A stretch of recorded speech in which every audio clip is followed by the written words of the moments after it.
선하고 신실하신 하나님, 하나님께서 거룩하게 구별하신 복된 주일, 이 저녁에도 사모함으로 주님 앞에 나왔습니다. 세상에 터진 웅덩이가 아닌 변치 않는 은혜의 시냇가에 뿌리를 내리는 삶을 살게 하시니 감사를 드립니다. 하나님, 우리의 말과 우리의 생각이 세상의 가벼움을 따르지 않기를 원합니다. 우리로 악인들의 꾀를 따르지 않게 하여 주시옵소서. 바람에 나는 겨와 같은 인생이 되지 않게 하옵소서. 오직 주의 말씀을 따라 살기를 원합니다. 어둡고 악한 때를 살아가지만 세월을 아끼는 인생 되게 하옵소서. 더욱 주의 말씀을 붙잡고 우리의 영혼이 알곡으로 채워져가는 저희들 되게 하여 주옵소서. 하나님, 이 나라를 불쌍히 여겨 주옵소서. 코로나와 여러 어려움으로 인해 불안과 혼란 가운데 있는 저희들을 긍휼히 여겨 주시옵소서. 하나님의 은혜를 사모하며 기다립니다. 하나님의 은혜와 긍휼과 정의를 이 땅 가운데 허락하여 주옵소서. 대통령과 위정자들에게 여호와를 경외하는 마음을 주사 하나님이 주시는 지혜로 모든 어려움을 넉넉히 이겨내게 하옵소서. 이 나라가 분열되지 아니하고 하나 되는 민족 되게 하여 주옵소서. 오직 교회만이 참된 소망임을 믿습니다. 우리 명성교회가 더욱 깨어 기도하는 교회가 되게 하옵소서. 우리에게 주신 복음 증거의 사명을 힘써 감당하는 교회 되게 하옵소서. 이웃을 돌보고 일으켜주며 함께 동행하는 교회 되게 하여 주옵소서. 우리 교회가 끝까지 주님이 기뻐하시는 교회 되게 하옵시고 성령의 역사하심으로 더욱 든든히 세워져가는 교회 될 줄로 믿습니다. 하나님께서 택하사 세워주신 사랑하는 담임 목사님을 통해 새 시대를 바라보며 소망 가운데 나아가게 하심을 감사드립니다. 담임 목사님의 신원을 늘 강건하게 붙잡아 주옵시고 늘 말씀의 샘이 샘솟게 하여 주옵소서. 말씀 전하실 때마다 기도할 때마다 모든 사역 가운데 성령의 역사가 나타나게 하여 주시옵소서. 사랑하는 원로 목사님을 이전보다 더욱 강건하게, 이전보다 더욱 존귀하고 능력 있게 사용하여 주시옵소서. 주님의 사랑을 품고 찾아다니시는 모든 곳마다 하나님이 주시는 은혜와 회복의 역사가 나타나게 하여 주시옵소서. 하나님, 오늘도 담임 목사님을 통하여 주실 말씀을 사모합니다. 생명의 말씀이 이전에 우리 심령에 잘 심겨지게 하여 주옵소서. 온 교회가 주의 말씀을 즐거워하며 항상 말씀 붙잡고 이 가뭄의 때에도 잎사귀가 마르지 아니하고 철을 따라 열매를 맺는 승리를 얻는 저희들 되게 하여 주옵소서. 예수님의 이름으로 기도합니다. 아멘. 오늘 우리에게 주시는 하나님의 말씀은 신약성경 베드로전서 4장 12절에서 19절까지의 말씀입니다. 신약성경 베드로전서 4장 12절에서부터 19절까지의 말씀입니다. 신약성경 382페이지에 있습니다. 이제 이 말씀을 저와 여러분이 한 절씩 교독하시고 마지막 절은 함께 합독하도록 하겠습니다. 사랑하는 자들아, 너희를 연단하려고 오는 불시험을 이상한 일 당하는 것 같이 이상히 여기지 말고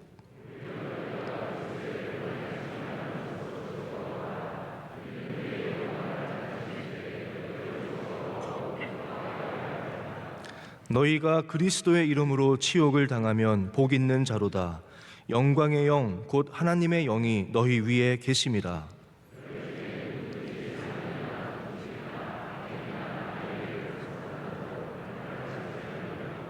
만일 그리스도인으로 고난을 받으면 부끄러워하지 말고 도리어 그 이름으로 하나님께 영광을 돌리라.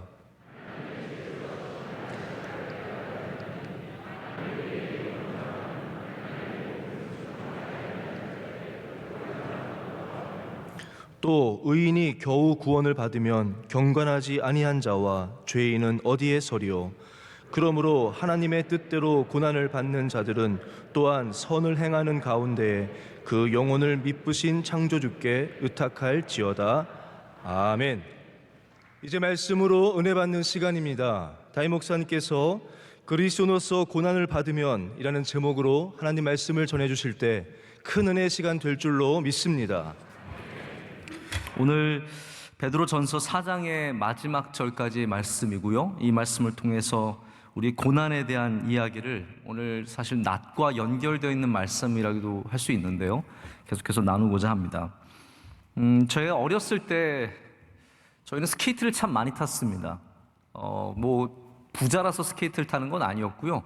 당시에 스케이트를 가면은 돈 조금 내면은 빌려주기도 하고, 거기 또 떡볶이도 먹을 수 있었어요. 그래서 그 비닐 하우스 안에 떡볶이를 먹으면서 오뎅을 먹으면서 친구들과 함께 스케이트를 열심히 탔던 기억이 있습니다. 우리가 그때 거기 땅을 샀으면 돈이 많이 벌었을 텐데, 돈은 없어서 땅은 못 사고 그냥 스케이트만 열심히 탔습니다. 거기가 지금 롯데캐슬 아파트 맞은편에 있는 이제 미나리강 거기죠, 전부 다. 우리 현대아파트 교회 바로 옆에 있는데도 원래 스케이트장이 있었습니다.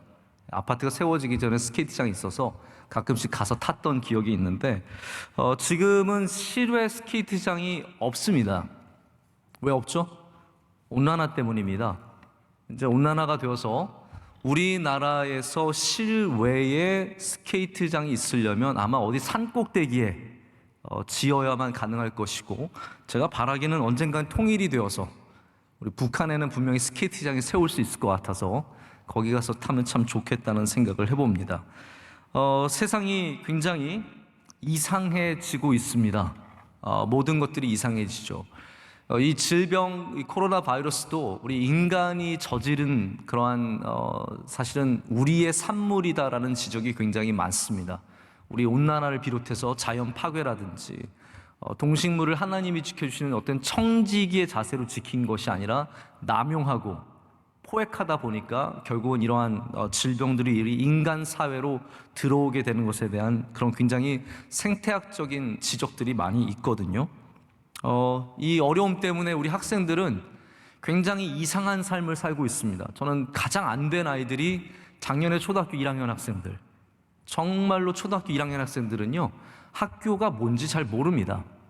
학교에 잘 가보지도 못했고요, 가서 수업을 며칠 듣지도 못했고, 그리고 뭘 배웠을까라는 생각이 참 안타깝게 듭니다. 물론 안 배워도 1학년 때 뭐 안 배워도 세월은 지나갔지만 굉장히 안타깝습니다. 저희 첫째 아이가 3학년인데 이제는 학교 가는 걸 이상하게 여깁니다. 학교에 가라 그러면 이게 또 가야 되냐고. 원래 매일 가는 게 정상이에요. 근데 이제는 학교에 또 가야 되냐고 물어보고, 저희도 이제는 집이 편해졌어요. 그 아이가 집에서 이렇게 인터넷으로 수업을 듣는 게 편해지고, 이게 이렇게 쭉 가다가는 이게 그냥 우리의 삶의 어떻게 보면 정상적인 모습처럼 보일 수 있겠다라는 생각을 갖습니다. 이제 저희 둘째가 이번에 1학년 들어가거든요. 저는 걱정이 태산입니다. 얘는 아예 처음부터 학교 가는 걸 안 배우면 나중에 정말 학교에 잘 갈 수 있을까? 저희 셋째 어린이집 보내기 굉장히 어렵거든요. 어린이집 잘 안 가려고 그러는데 한번 가라 그러면 이번 주에 많이 갔잖아 하면서 안 가려고 그래요. 굉장히 어렵습니다. 학교 보내는 게, 어디 어린이집 보내는 게 전부 다 비정상이 되어버리는 굉장히 어려운 시대에 우리가 살아가고 있습니다. 여러분, 학교 가는 게 정상이죠. 우리가 예배 모이는 게 정상이고, 찬양대 서는 게 정상이고, 교회 와서 함께 눈물 흘리며 기도하는 게 정상인데, 이 세상이 참 어렵습니다. 자, 여러분, 우리 그리스도인이 고난을 당하는 것은 정상입니다. 그것은 이상한 일이 아니다라고 오늘 말씀은 전하고 있습니다. 여러분, 이게 참 헷갈리는 일입니다. 왜냐하면 우리는 믿는 사람들은 잘 돼야지 하나님의 영광을 드러낸다고 하거든요. 근데 오늘 말씀을 보면요, 우리의 치욕 속에서 하나님이 영광 중에 임하신다라고 했습니다. 우리의 고난 속에서도 하나님께서 영광 중에 임하심을 말씀합니다. 그래서 여러분, 그리스도인은 우리가 고난을 당할 때에도, 우리가 높은 자리에서 영광을 얻을 때에도 하나님은 항상 영광으로 우리와 함께 하십니다. 그것을 믿어야지 우리 삶에 환난과 고난이 왔을 때 하나님께 내가 벌을 받고 있구나, 하나님이 나를 버리셨구나, 내가 믿음 생활 잘했는데 왜 이래, 내가 헌금도 열심히 했는데, 새벽 예배 내가 얼마나 열심히 나갔는데, 우리가 몇 대째 믿고 있는데 왜 이런 고난이 있느냐라는 그러한 질문을 하지 않죠. 우리 그리스도인이 고난을 받는 것은 당연합니다. 그 이유가 있습니다. 첫 번째로는 하나님이 우리를 연단하시기 때문입니다. 하나님은 고난을 통해서 우리의 영혼의 무게를 정금같이 나오도록, 여러분 정금은 무엇입니까? 다른 것보다 무거운 겁니다. 유레카가 왜 나왔습니까? 바로 그 무거움, 질량의 차이를 알기 때문에, 똑같은 물이 바깥으로 나와도 질량의 차이가 있는 것을 보면서 유레카가 나온 거 아닙니까? 그렇습니다. 여러분, 정금은 무겁습니다. 할렐루야. 하나님께 연단을 받은 영혼들은 자연스럽게 그 안에 무거움을 가진, 그라비타스를 가진 영혼을 갖게 되죠. 그런 영혼들이 바로 하나님의 말씀을 전할 때, 하나님의 사랑을 전할 때 많은 사람들이 감동을 받을 수밖에 없습니다. 또 이 세상이 불완전하기 때문에, 불안하기 때문에, 그리고 더 나아가서는 악한 세상이기 때문에 그리스도인이 고난을 받는 것은 정상입니다. 이 세상 속에서 하나님의 말씀대로 살아가려면 많은 고난을 받을 수밖에 없습니다. 아니, 심지어는 똑같이 믿는 부부가 어느 한 사람이 조금만 더 열심히 믿어도 고난을 받습니다. 여러분, 그런 경험 안 해보셨습니까? 둘 다 열심히 교회 나와요. 한 분은 권사님이시고 한 분은 안수 집사님이에요.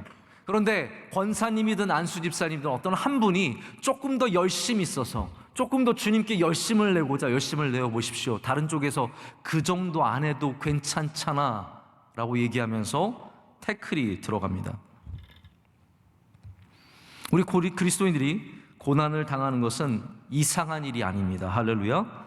당연한 일로 받아들이고, 그렇기 때문에 오늘 말씀은 당연한 것을 대하는 태도에 대한 말씀입니다. 고난을 대하는 태도에 대한 말씀이기도 하지만 동시에 우리 삶의 당연한 것들에 대한 태도입니다. 이상하지 않은 일, 바로 이 고난에 대한 태도죠. 우리가 이러한 고난을 지나갈 때 하나님은 우리를 그냥 지나가게만 하시는 것이 아니라 그것을 통해서 우리를 연단하십니다. 우리 12절 말씀 함께 보실까요? 다 함께 읽겠습니다. 사랑하는 자들아, 너희를 연단하려고 오는 불시험을 이상한 일 당하는 것 같이 이상히 여기지 말고. 아멘.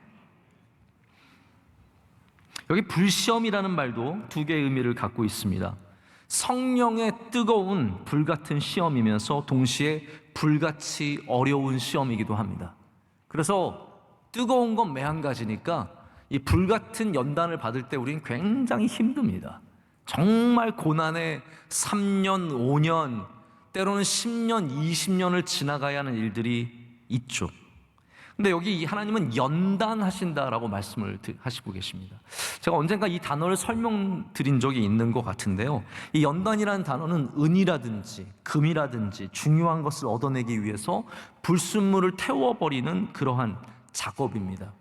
그래서 연단이 되면 이 세공업자가 이 불순물을 제거한 이 작업한 사람이 도키모스라고 하죠. 도키모스는 무슨 말이냐면 온전해졌다는 뜻입니다. 이제 완성이 되었다는 겁니다. 이제 연단되어서 깨끗한 것이 나왔다라고 하는 것이 도키모스고 그것이 합격의 사인입니다. 하나님은 그 연단의 마지막 장소에서 우리를 기다리시며 도키모스라고 외쳐주시는 분이십니다. 그 연단의 끝에 하나님께서 우리를 부르시고 우리를 보시면서 도키모스, 너는 온전해졌다라고 말씀하십니다. 그래서 그냥 똑똑한 사람이 똑똑한 게 아니라요, 좀 고난을 당해야 온전한 똑똑함을 가질 수 있습니다. 잘난 사람이 그냥 잘난 게 아니라 연단을 좀 받아야 도키모스라는 칭찬을 얻을 수 있게 되죠. 그래서 하나님은 오늘도 이 시간도 이 로마 시대처럼 아주 시스템적인 핍박은 없을지라도 이 시대에도 여전히 그리스도인들 가운데 불의 연단을 주시고 불같은 시험을 통해서 오늘도 주님께서 귀한 정금 같은 일꾼들을 키우신 줄로 믿습니다. 오늘 하나님의 말씀은 고난을 너희가 피할 수 없으니까 즐겨라, 이런 말씀이 아닙니다. 똑같은 고난과 즐거움이라는 똑같은 말이 있지만 그 이유가 아니라는 거예요. 그 고난 중에도 하나님께서 영광 중에 우리 가운데 임하시기 때문에, 그리고 그 고난 후에 하나님께 주시는 기쁨이 있기 때문에, 그러한 분명한 목적과 뜻과 이유가 있기 때문에 오늘의 고난을 즐거움으로 대할 수 있어야 한다라고 말씀하고 있습니다. 그래서 이상한 일이 아닌 것을 대하는 첫 번째 태도는 즐겁게 대하는 것입니다. 즐겁게 대하는 것. 오늘 저녁 예배 여러분 억지로 나오셨습니까? 즐겁게 예배 드리시길 축복합니다. 이 자리에 오셨다면, 그리고 이 시간이 연단의 시간이라면 여러분께서 이 시간을 기쁨으로 감당해야 합니다. 새벽 예배 연단의 시간이라면 기쁨으로 감당해야 합니다. 여러분, 저는 오늘 6번째 설교합니다. 6번째 설교합니다. 정말 하루가 어떻게 가는지도 모르겠고요. 지금은 약간 익숙해졌어요. 다시 익숙해졌는데 처음에는 이건 사람이 할 게 아니에요. 근데 제가 이 몇 주 동안에 하나님이 너무 은혜를 주셔서 주일날 기쁜 마음이 있어요. 안 믿어지시죠? 주일날 제가 말씀을 준비하면서 6번 설교한다는 거에 대해서 불평이 요만큼도 없고 기쁜 마음이 있어요. 왜 그런지 아십니까? 작년에 설교를 못해서 그래요. 연단이 없었다면 제가 오늘의 기쁨을 알 수 없죠. 아니, 또 하나님이 은혜를 주시기 때문에, 이것을 감당할 수 있는 은혜를 주시기 때문에 기쁜 마음으로 준비를 하게 됩니다. 제가 해야 되기 때문에, 해야 되는 것도 여러분 사람이 얼마나 불평으로 하는데요. 내가 어디에 가야 되는 거, 그거 불평불만 많습니다. 설날에 모여야 하는 거, 그거 불평불만 당연히 해야 되는 것에도 불구하고 우리에게 얼마나 많은 불평과 불만이 있는데요. 우리가 당연히 해야 하는 것을 즐거움으로 감당하는 사람이 지혜 있는 사람이에요. 우리가 당연히 맞아야 할 것들을 감사함으로, 기쁨으로, 즐거움으로 행하는 사람들은요, 한 차원이 아니라 몇 차원 높은 수준의 신앙을 가진 사람들입니다. 그렇기 때문에 여러분에게 즐거움으로 감당하시는 은혜가 있기를 축복합니다. 예수님께서도 십자가 저 뒤에 있는 하나님의 영광을 바라보시면서 그 십자가를 넉넉히 기쁨으로 감당하시게 되는 거죠. 그래서 우리는 오늘 고난을, 우리가 이상히 여기지 말아야 할 고난을 즐거움으로 대할 수 있어야 합니다. 13절 말씀 우리 다 함께 보겠습니다. 오히려 너희가 그리스도의 고난에 참여하는 것으로 즐거워하라. 이는 그의 영광을 나타내실 때 너희로 즐거워하고 기뻐하게 하려 함이라. 아멘. 우리 가운데 고난을 정말로 즐거움으로 대할 수 있는 사람이 몇 명이나 되겠습니까? 근데 우리가 고난을 대할 때 대부분 이러한 관념 정도로 대하는 것 같아요. 그건 뭐냐면, 나중에, 지금은 고난이지만 나중에 좋은 일이 있을 거야. 이제 이게 고난을 대하는 태도입니다. 세상의 이야기로 하자면 마시멜로 법칙, 여러분 혹시 그 얘기 들어보셨습니까?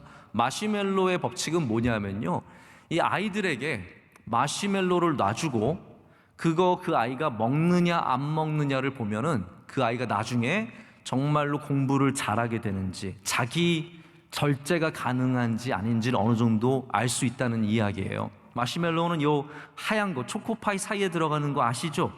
네, 그 말랑말랑한 그거를 아이들은 참 달콤해서 좋아하지 않습니까? 그러니까 유치원 선생님이 아이들 앞에 마시멜로를 5개씩 놔줍니다.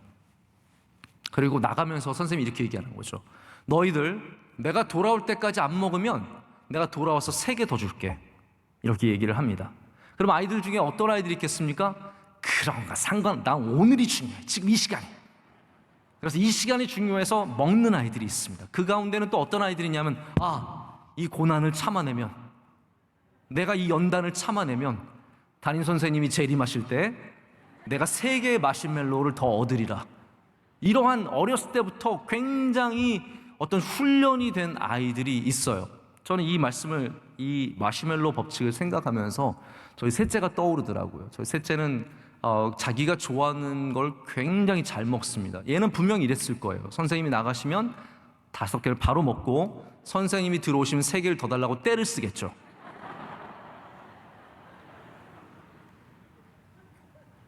그래서 선생님이 돌아와서 안 먹은 아이들한테 3개를 더 줍니다. 대부분의 이 안 먹은 아이들은, 대부분의 아이들이 10년 후에, 20년 후에 추적해 보면은 굉장히 자기 절제력을 가져서 사회에서도 두각을 나타내고 성공하는 아이들로 자란다고 합니다. 이런 법칙이 어디 있습니까? 참. 아이들 마시멜로의 법칙이 있습니다. 우리가 그러니까 연단을 대하는 태도가 어떻게 보면 이런 태도들이에요. 좋은 일이 있을 거다. 이거 참아내면은 앞으로 좋은 일이 있을 거다. 여러분, 그 맞습니다. 오늘 말씀에도 보면 그의 영광을 나타내실 때에, 바로 그때가 온다는 거죠. 담임 선생님이 돌아올 때가 온다라는 겁니다. 그때에 너희로 즐거워하고 기뻐하게 하렴이라. 아멘.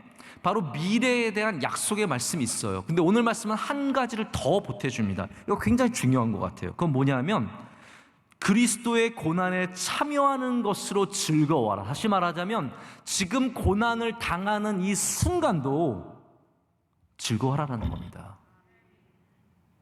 어떻게 보면 잔인하죠. 그 미래만 보고 즐거워하고 견디고 버티고 지금은 괴롭지만 어떻게든 견디라는 게 아니라 오늘 이 시간에도 그것을 바라보면서 견디고 즐거워하며 기뻐하라고 말씀하고 있습니다. 여러분, 혹시 중요한 미팅, 중요한 장소, 중요한 행사에 초청을 받아보신 적이 있으십니까?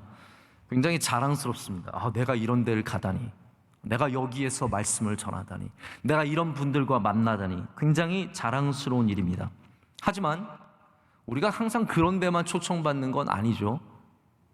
우린 때로는 내가 가기 귀찮고 어렵고 가면 고생하는 게 뻔한 그런 일들 가운데도 가야 할 때가 있습니다. 그런데 내가 자랑스럽게 여기는 그러한 곳에서보다 내가 힘들어하고 귀찮아하는 곳에서 하나님의 뜻이 더 많이 이루어지는 것을 경험해보지 않으셨습니까? 저는 그런 것을 많이 경험합니다. 내가 남들에게 자랑할 만한 장소, 정말 내 자부심이 하늘을 향해 치솟는 그러한 초청보다 오히려 내가 정말 힘들어서 가기 싫고 별로 가치가 없어서 가기 싫은 어떤 그런 모임에서 하나님께서 훨씬 더 영광을 받으시는 모습들을 발견하게 됩니다. 여러분, 맞습니다. 우리에게 대단한 영광스러운 일이 있을 때도 하나님은 영광을 받으시지만 우리가 어렵고 힘들고 불편한 바로 그곳에서도 하나님은 더 큰 영광을 받으실 수 있으십니다. 그렇기 때문에 우리는 나중에 올 상, 나중에 받을 이 연단을 견뎌서 마시멜로를 안 먹어서 나중에 얻을 상과 기쁨도 바라봐야 하지만 오늘 이 시간도 주님께 감사함으로 기뻐함으로 나아가야 합니다. 이것이 바로 항상 기뻐하라 라는 말씀을 주신 하나님의 뜻입니다. 우리를 향하신 그리스도, 예수 그리스도의 뜻입니다. 우리가 그런 태도를 가질 때 믿지 않는 사람에게 우리는 바로 그리스도인 됨을 증거할 수 있는 기회를 얻게 됩니다. 고난을 얻었을 때 세상을 불평하고 좌절하여서 끊임없이 가슴 아프게 나가는 것이 아니라 그 모든 고난을 감당하는 사람은 바로 하나님의 영광을 드러내는 사람이 되는 것이죠. 여러분, 고난 중에 명예로운 고난이 있어요. 그러니까 어려운 일을 해도 칭찬받는 어려운 일이 있습니다. 우리 교회 안에도 어떤 직분을 맡았을 때 힘들지만 그래도 보상이 많은, 리워드가 많은 그러한 섬김의 자리들이 있습니다. 그런데 하나도 알아주지 않고 나는 정말 다리가 부러지게 일하고 입술이 부르트게 일하지만 아무도 알아주지 않는 그런 고난도 있습니다. 많은 사람들이 영광의 고난은 기꺼이 감당하려고 합니다.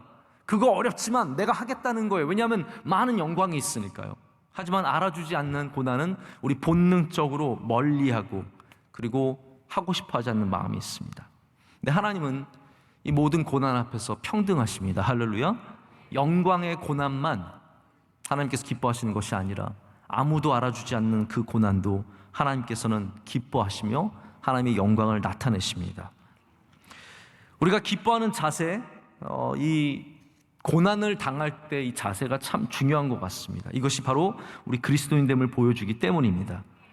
자, 두 번째 우리가 가져야 할 자세는 뭐냐면요, 하나님의 영광이 나타날 때가 오는 것을 믿는 자세입니다. 하나님의 영광이 나타날 때가 옵니다. 그것이 바로 우리가 방금 읽은 13절의 말씀 가운데 있습니다. 우리 기쁨이 현재의 고난 속에서도 기쁨이 있어야지만 하나님의 영광이 반드시 나타난 것에 대한 기쁨이 있어야 된다는 것이죠. 하나님은 신실하셔서 하나님이 만드신 모든 것들은 신실함을 내포하고 있습니다. 그래서 새벽은 항상 성실하게, 아침은 성실하게 우리에게 다가옵니다. 아무리 봄이 오는 가운데 추운 날이 와도, 저는 오늘 깜짝 놀랐습니다. 오늘 왜 이렇게 날씨가 따뜻합니까? 제가 올라왔다가 혼자서 막 땀을 다 흘렸어요. 보니까 여기 온풍기가 켜져 있는 거예요. 저를 쪄 죽이시려고. 이 더운 날 정말 이제는 정말 온풍기를 키면은 땀이 줄줄 흐를 정도로 더운 날이 왔습니다. 이러다가 그냥 봄이 오느냐? 아닙니다. 추운 날 또 한 번 옵니다. 아시죠? 추운 날 한두 번 또 옵니다. 그럼 봄이 안 옵니까? 그래도 봄은 옵니다. 영하로 뚝 떨어지고 심지어는 눈이 올 수도 있어요. 한 번 더 왔으면 좋겠습니다. 한번 눈이 확 한번 내렸으면 좋겠는데 그래도 봄은 옵니다. 하나님의 때가 오는 것을 세상이 막을 수가 없습니다. 하나님의 때가 오는 것을 그 어느 누구도, 세상의 모든 권력과 힘과 능력을 가진 사람도 하나님의 때가 오는 것을 막을 수 없습니다. 마치 새벽이 반드시 오는 것처럼 하나님의 때가 우리의 삶 가운데 반드시 올 줄로 믿습니다. 고난을 당하다 보면 그 때가 언제인지 우리는 잘 모릅니다. 다윗의 많은 노래가 그 때가 언제입니까예요. 그 때가 언제죠? 하나님, 언제 제가 회복될 수 있습니까? 언제 제가 원수의 이 수많은 공격에서 살아남을 수 있습니까? 제가 언제 여기서 벗어날 수 있습니까? 라고 했지만 어느 순간 하나님의 때가 다윗에게 다가갔습니다. 여러분, 마찬가지입니다. 우리 고난을 당할 때는 하나님 언제까지 하시려고요? 이게 언제 끝납니까? 라고 외칠지 모르지만 하나님의 때는 반드시 우리의 삶 가운데 올 줄로 믿습니다. 우리가 고난의 일들 가운데도 하나님의 영광이 나타날 것을 믿는 이유가 있습니다. 왜냐하면 우리의 고난은 하나님이 주신 것이기 때문입니다. 여러분, 이걸 분명히 이해하셔야 됩니다. 오늘 15절 말씀 한번 보실까요? 15절 말씀엔 이렇게 적고 있습니다. 다 함께 읽겠습니다. 너희 중에 누구든지 살인이나 도둑질이나 악행이나 남의 일을 간섭하는 자로 고난을 받지 말려니와. 아멘. 자, 베드로는 이 말씀에서 우리가 당하는 고난을 정확하게 구별해 줍니다. 마치 알곡과 결을 분리하듯이 분리해 줍니다. 하나님께서 불의 연단을 주시는 것은 하나님의 때가 올 때 멈춥니다. 그러나 만약에 세상에서 우리가 악한 일로, 누구를 죽인 일로, 누구의 것을 빼앗은 일로, 누구를 속인 일로 우리가 죄악의 그 결과로서 고난을 받는다면 그것은 우리는 하나님의 때가 언제 올지 불확실하게 되는 일들입니다. 우리가 하나님의 때가 오는 것을 확실할 수 있는 이유는 우리의 고난을, 이 모든 고난 속에서 하나님의 주권이 있으시기 때문이라는 거죠. 여러분, 그래서 만약에 여러분이 여러분의 죄값으로 당하는 고난이 아니라면, 아니, 죄값으로 당하는 고난은 오히려 그 마지막이 분명합니다. 우리 감옥에서 10년, 20년 형을 받으면 그걸 마치면 나오는 거죠. 오히려 우리는 더 불확실합니다. 하나님이 주시는 고난이 언제 끝날지 아무도 모르는 거죠. 그러나 성경은 그렇지 않다는 거예요. 하나님의 주신 고난의 마지막 때는, 하나님의 때는 반드시 오게 되어 있다는 겁니다. 그렇기 때문에 우리 더욱더 소망 가운데 하나님의 영광이 나타날 것을 바라보며 나아가야 합니다. 세 번째는 하나님의 영이 지금 우리 위에 계심을 믿어야 합니다. 자, 고난을 당하는 이상한 일이 아니라 아주 정상적인 고난을 당하는 우리 그리스도인들은 이 시간 하나님의 영이 우리 위에 계심을 믿어야 합니다. 이거 굉장히 중요한 말씀이죠. 14절 말씀 다 함께 읽겠습니다. 너희가 그리스도의 이름으로 치욕을 당하면 복 있는 자로다. 영광의 영 곧 하나님의 영이 너희 중에 계심이라. 아멘. 그렇습니다. 하나님의 영광이 우리 가운데 계시고, 이것을 더 구체적으로 말하면 하나님의 영광이 우리 위에 있다라는 표현을 씁니다. 이거는 구약 성경에 자주 나오는 표현이에요. 여러분 어디서 봅니까? 바로 광야에서 이스라엘 백성들이 성막을 짓고 그리고 하나님께 예배할 때 그 하나님의 영이 그들 위에, 그 장막 위에, 그 성막 위에 임하시는 장면이 나옵니다. 그것을 히브리어로 쉐키나라고 하죠. 이 쉐키나는 하나님의 영광이라는 뜻인데, 하나님의 영광이 불기둥처럼 그들 가운데 임하시는 장면들입니다. 여기 지금 그 똑같은 히브리 사람들이 굉장히 친숙한 그 표현을 쓰는 거예요. 우리가 치욕을 당할 때, 우리가 그리스도의 이름으로 치욕을 당할 때, 치욕이란 말 그대로 부끄러움을 당하는 거예요. 내가 예수님 믿는데 고난을 당하면 부끄러울 때가 있잖아요. 내가 예수님 잘 믿는데 어려움이 닥쳐오면은 정말 할 말 없고 부끄러울 때가 있잖아요. 그때도 하나님의 불같은 임재하심이 우리 위에 있다라는 것이죠. 여러분, 그것은 우리가 믿음으로 고백해야 되는 겁니다. 우리 위에 불이 보입니까? 안 보입니다. 그러나 저는 분명하게 믿습니다. 우리의 고난 중에도 하나님의 영광이 우리와 함께 하시는 줄로 믿습니다. 그래서 우리가 굉장히 영광스러운 자리에서 하나님의 영광이 우리에게 임할 것 같지만, 오늘 베드로전서의 말씀은 우리가 고난 중에 있을 때, 우리가 환난 중에 있을 때 하나님의 영이 우리 가운데 임하시며 영광을 받으실 것을 말씀하고 있습니다. 자, 네 번째입니다. 우리는 부끄러워하지 말고 하나님께 영광을 돌려야 합니다. 16절의 말씀입니다. 우리 한번 16절 보시죠. 다 함께 읽겠습니다. 만일 그리스도인으로 고난을 받으면 부끄러워하지 말고 도리어 그 이름으로 하나님께 영광을 돌리라. 아멘. 우리 한국 문화가 그렇습니다. 한국 문화는 부끄러움의 문화예요. 그래서 부끄러움을 당하지 않는 것을 굉장히 중요하게 여깁니다.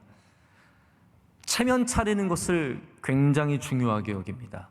체면이 상하면, 자존심이 상하면, 그래서 여러분들이 사람들을 대할 때 사람들의 자존심은 가능한 한 건들지 않는 게 좋습니다. 사람이 자존심을 상하게 되면 평생 원수가 되기 쉽습니다. 우리나라 사람들이 그런 거에 굉장히 민감한, 예민한 사람들이에요. 그러다 보니까 어떠한 실패라든지 어떠한 실수, 이런 것들에 있어서 굉장히 부끄러워하고 감추고 얘기하지 않으려고 하는, 그래서 그 안에서 아픔을 굉장히 키워가는 사람들이 많습니다. 우리는 부끄러움이 있으면 하나님의 영광을 가린다라고 생각을 하죠. 근데 그렇지 않습니다. 우리가 부끄러울 때 우리를 가장 사랑하시는 분은 하나님이십니다. 우리가 연약할 때, 부끄러울 때, 남에게 감추고 싶은 것이 있을 때 우리를 가장 불쌍히 여겨주시고 위로하시고 사랑하시는 분이 예수 그리스도시죠. 그렇기 때문에 우리는 이 말씀을 분명하게 붙잡아야 합니다. 우리는 부끄러워하지 말고 그때 하나님께 영광을 올려드려야 합니다. 믿음이 있는 사람들은요, 부끄러움의 일을 당했을 때도 하나님께서 그것을 통해서 일하실 것임을 말합니다. 어려운 일을 당할 때에도 하나님께서 이것을 통해서 일하실 수 있다라는 것을 말합니다. 저는 무너진 것을 못 세웁니다. 그러나 하나님은 무너진 것을 세우실 수 있으십니다. 저는 가정을 다시 합하게 하지도 못하고요, 가정에 저는 평안을 줄 수도 없습니다. 그러나 하나님은 하실 수 있습니다. 무너진 인생, 실패한 인생, 좌절의 인생, 괴로운 인생들, 저는 할 수 있는 게 아무것도 없지만 하나님은 다 하실 수 있으십니다. 그렇기 때문에 우리는 문제가 생겼을 때, 고난이 생겼을 때 영광의 하나님을 의지해야죠. 우리 삶의 고난, 물론 이 시대에 지금 많은 고난과 치욕과 이 아픔들은 교회를 향한 핍박과 연관된 거예요. 그러나 오늘을 살아가는 우리에게도 마찬가지입니다. 비록 우리에게 그러한 교회를 향한 핍박이 없을지라도 우리의 현재의 삶의 고난에서도 하나님은 똑같이 일하십니다. 부끄러운 일을 당했을 때, 어려운 일을 당했을 때, 답답한 일을 당했을 때 오히려 하나님께 영광을 돌리고 하나님을 의지하는 주의 백성들이 되어야 합니다. 우리 교회도 여전히 태문이 열리기를 간절히 기도하는 가정들이 많이 있습니다. 부부가 둘 다 건강한데 아무 문제 없는데 아이가 안 생기는 가정은 그래도 굉장히 좋은 케이스입니다. 한쪽이 너무 큰 문제가 있어서 전혀 가질 수 없다든지, 질병을 가질 수 있어서 가지면 안 된다든지, 이런 수많은 가정들이 있습니다. 저희 모두가 함께 기도하고 있고 또 함께 모든 그분들이 다 잘 되기를 바라고, 또 때로는 믿음으로 감당하기를 바라고, 또 태문이 빨리 열리기를 기도하고 있는데, 분명한 것은 이겁니다. 여러분, 그런 것에 부끄러워하면 안 됩니다. 저는 기도의 제목을 나눈 것에 부끄러움은 없다라고 생각을 합니다. 우리가 갖고 있는 연약함, 우리가 갖고 있는 결핍, 우리의 부족함은 다 하나님의 영광을 위해서 쓰일 수 있기 때문입니다. 우리의 고난을 부끄러워하지 말아야 합니다. 장애를 부끄러워하지 말아야 합니다. 우리나라 사람들 아까 말씀드린 것처럼 체면의 문화이기 때문에 남들 앞에서 몸이 불편한 것을 보이고 싶어 하지 않습니다. 아픈 것을 알려주고 싶어 하지 않습니다. 여러분, 장애를 부끄러워하지 말고, 아픔을 부끄러워하지 말고, 나뉘어진 가정을 너무 부끄러워하지 말고, 그 가운데 일하시는 하나님께 영광을 돌려야 할 줄로 믿습니다. 이것이 우리가 해야 하는 일입니다. 우리가 당장 그 모든 문제들을 고칠 수 없고 정상으로 만들 수는 없지만, 그 무거운 짐이 나중에 하나님께 영광이 될 수 있다는 사실을 분명히 기억해야 되기 때문입니다. 어느 목사님의 설교 중에 이런 동화 이야기를 하시는 걸 제가 들었습니다. 아프리카에 있는 동화 이야기래요. 여기는 마음이 고약한 벤이라는 사람이 나옵니다. 이 사람은 남들 괴롭히는 걸 제일 즐거워하는 사람입니다. 이 사람이 사막을 가로지르는 긴 여행을 하다가 한 오아시스를 만났습니다. 오아시스를 만나서 물을 마시고 가는데 참 예쁜 종려나무가 있었습니다. 종려나무 옆을 지나가는데 그만 가시에 눈이 찔렸어요. 속상하잖아요. 그래서 그 가지를 부러뜨렸어요. 그 다음엔 더 속상하니까 이 종려나무를 괴롭히고 싶어서 큰 돌을, 자기가 들 수 있는 가장 큰 돌을 가져와서 종려나무 꼭대기에 올려놨습니다. 나무가 못 자라게 하려고, 나무를 괴롭히려고, 그러다 죽이려고 가져다 놨습니다. 이 종려나무는 동화예요. 종려나무가 생각이 있는 건 아닙니다. 이 동화에 나오는 종려나무는 자기 위에 올려진 이 돌이 너무나 떨쳐버리고 싶어서 몸부림을 쳤습니다. 떨어지지 않습니다. 숙여봐도 떨어지지 않습니다. 아무리 돌을 떨어뜨리려고 기도해도 돌이 떨어지지 않습니다. 그래서 종려나무는 더욱더 땅속 깊이 뿌리를 내려서 무거운 돌을 이겨내기 위해 노력했습니다. 그리고 오아시스의 그 깊은 수맥에 도달할 때까지 깊이 뿌리를 받는 데 성공했습니다. 그래서 그 나무는 자라기 시작했습니다. 더 다른 나무보다 높게, 아름답게 더 많은 잎을 자랑하며 큰 나무로 자라게 되었습니다.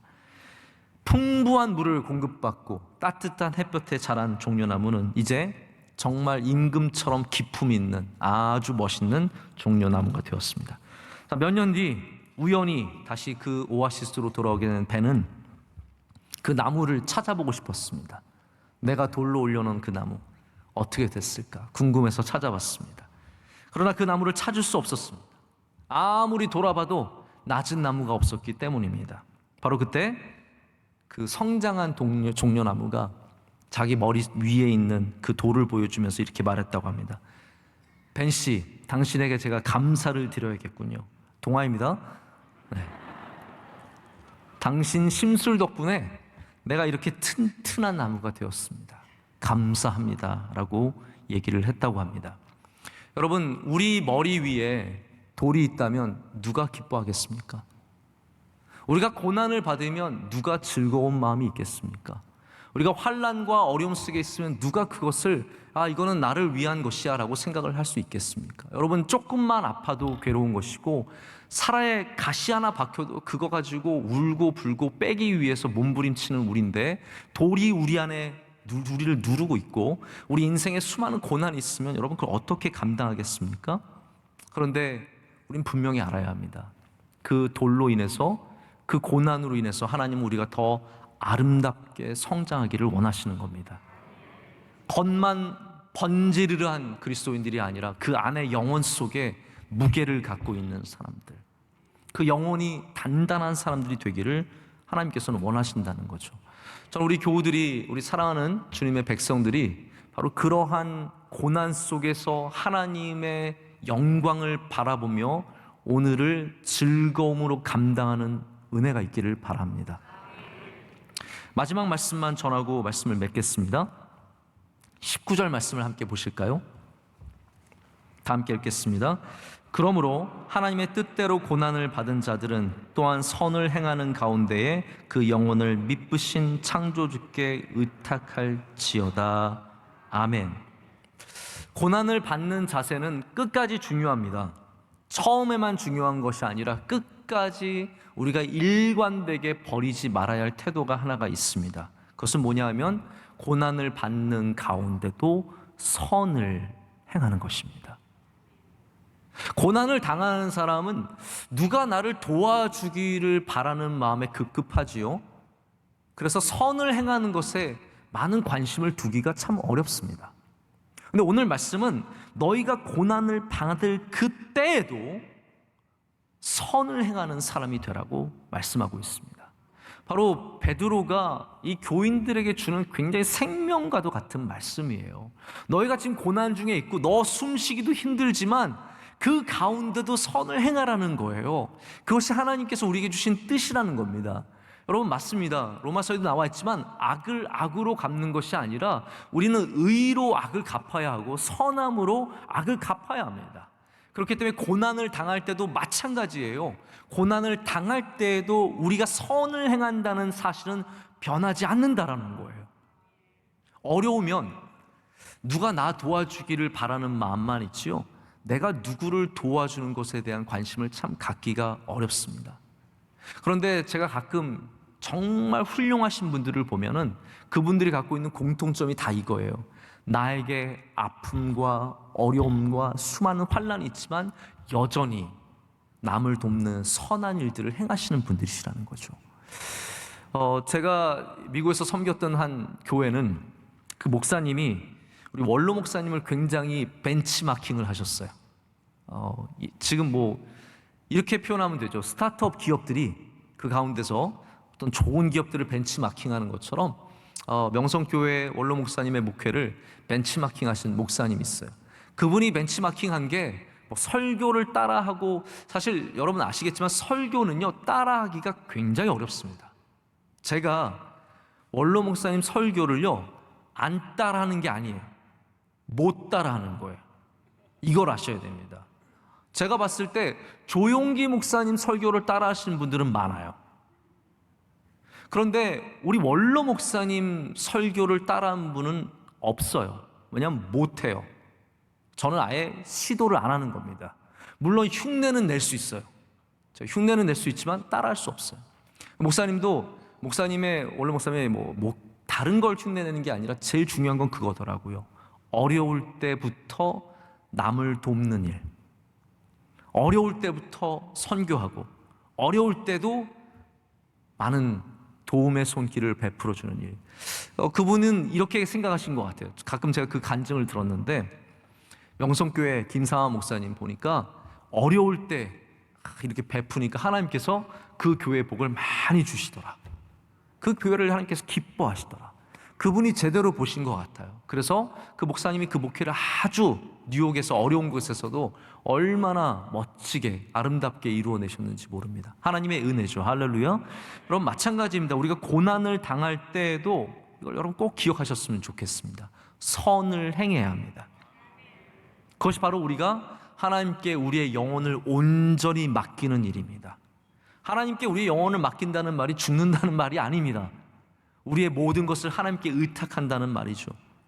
하나님께서 이루실 일들을 바라보면서 우리의 마음을 주님께 온전히 드리는 것을 말합니다. 고난을 당할 때 선을 행하면서, 즐거워하면서, 할렐루야, 기쁨으로 감당하면서 하나님의 영광을 바라보면서 우리의 선한 일들을 계속해 나갈 때 하나님께서 이 고난을 통해서도 반드시 우리에게 열매가 있는 인생, 알곡처럼 채워져가는 인생, 그리고 정금같이 나오는 인생으로 만들어 주실 줄로 믿습니다. 주 위에 살리라. 우리 시간 주님께 간절히 기도하면서 나가겠습니다. 기도하실 때 하나님, 우리 삶의 고난을 주신 주님의 뜻을 기뻐하며 감사합니다. 우리에게 불같은 연단을 주셨을 때 하나님, 우리로 하여금 그 고난을 감당할 수 있는 믿음을 주시옵소서. 기쁨으로 감당하게 하여 주시오며 반드시 하나님의 때가 돌아올 것임을 믿고 나아가게 하여 주시옵소서. 하나님, 고난 중에도 영광 가운데 우리에게 임재하실 것을 믿습니다. 오늘도 불기둥으로 임하여 주시옵고 우리를 능력의 손으로 붙잡아 주시오며 독수리의 날개로 인도하여 주시오며 주의 장중에 붙잡아 주시옵소서. 하나님, 우리에게 주신 수많은 일들 그 속에서 우리 부끄러울 때가 있지만 하나님, 다시 담대한 믿음을 갖고 나아가게 하여 주시옵소서. 우리 가정이 부끄럽지 않습니다. 나에게 처한 상황이 부끄럽지 않습니다. 주님의 뜻이 있음을 믿고 나아가게 하여 주시오며 주님을 더욱더 바라보고 나아가게 하여 주시옵소서. 오늘 주의 십자가를 붙잡을 때 주님께서 놀랍게 위로하여 주시고 우리를 건져주시고 새롭게 하시고 능력 가운데 붙잡아 주실 줄로 믿습니다. 은혜 내려 주시옵소서. 믿음으로 승리하게 하여 주시옵소서. 우리 두 손 들고 주여 삼창하고 기도하겠습니다. 주여, 주여, 주여. 오 하나님 아버지, 감사합니다. 오늘도 주님의 은혜를 받아보고 나오게 하시며 감사합니다. 하나님 아버지, 주님의 은혜를 받아보고 나오게 축복하여 주시고 항상 함께하여 주시고 능력으로 붙잡아 주시옵소서. 아버지 하나님, 능력으로 붙잡아 주시옵소서. 나의 삶에 있는 수많은 고난들 하나님 부끄러워하지 않게 하여 주시고 하나님, 나를 위해서 아파하시는 하나님 아버지 은혜를 붙잡고 나아가게 하여 주시옵소서. 하나님 아버지, 오늘도 우리 성도들에게 은혜를 주시고 위로하시고 세임 주시고 간절하게 붙잡아 주시며 하나님, 모든 고난을 믿음으로 이겨낼 수 있는 믿음을 얻하여 주시옵소서. 주여, 성령의 불같은 임재하심이 있게 하셔서 하나님 아버지, 고난을 바라보는 눈이 바뀌게 하여 주시며 오늘 시간도 주님의 영광이 함께 하실 것을 믿고 나아갈 수 있도록 주의 은혜를 더하여 주시옵소서. 영성교와 함께 하시는 줄로 믿습니다. 주의 사랑하는 가정들과 함께 하실 줄로 믿습니다. 주의 뜻을 이루어 주시오며 연단하고 나오니 하는 우리 모두가 또 기모스를 외치며 온전한 주님께서 쓰신 일꾼들이 될 수 있도록 축복하여 주시옵소서. 하나님, 가정의 은혜를 주시옵소서. 하나님, 다음받는 가정들 되게 하여 주시오며 많은 기도의 제목들을 응답받게 하셔서 하나님, 주님께서 함께 하시는 인생, 주시는 인생, 주님의 능력으로 인도하시는 인생들이 다 될 줄로 믿습니다.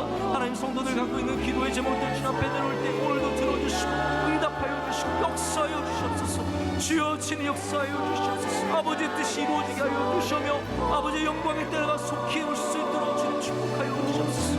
하나님, 우리는 그날을 알지 못하지만 또 주님을 감사함으로 바라보고 담대함으로 바라보고 믿음으로 올라갈 수 있도록 축복하여 주시옵소서. 오 은혜 하나님 아버지, 하나님 넘어진 사람 한 명도 없게 하시고 멈춘 사람 하나도 없게 하시고 좌절한 사람도 없게 하여 주시고 하나님 주신 영광의 때를 향해서 열심히 달려가되 하나님 아버지, 그 바라보시는 종점을 바라보며 그 귀한 결승점을 바라보며 열심히 우리 경주에 임할 수 있도록 축복하여 주시옵소서.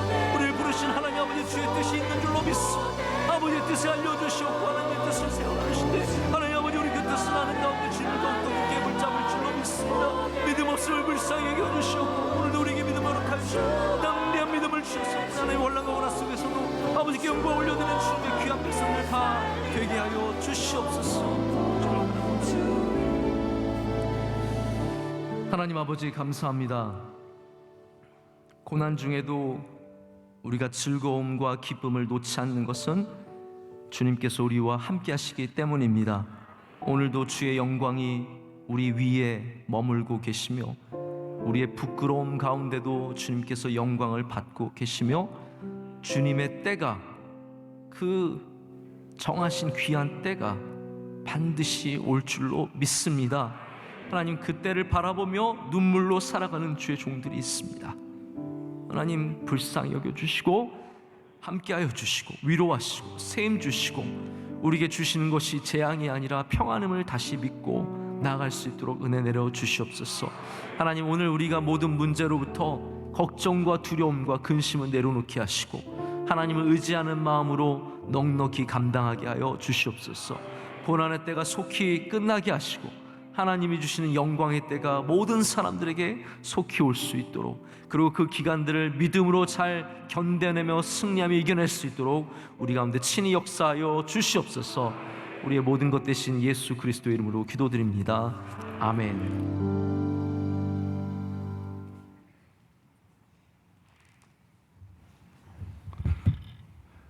하나님 아버지, 주님 세워주신 주의 교회, 아직도 주님 따라가기는 너무 멀리 있고 얼마나 허물 많고 부족한 저희 교회입니다.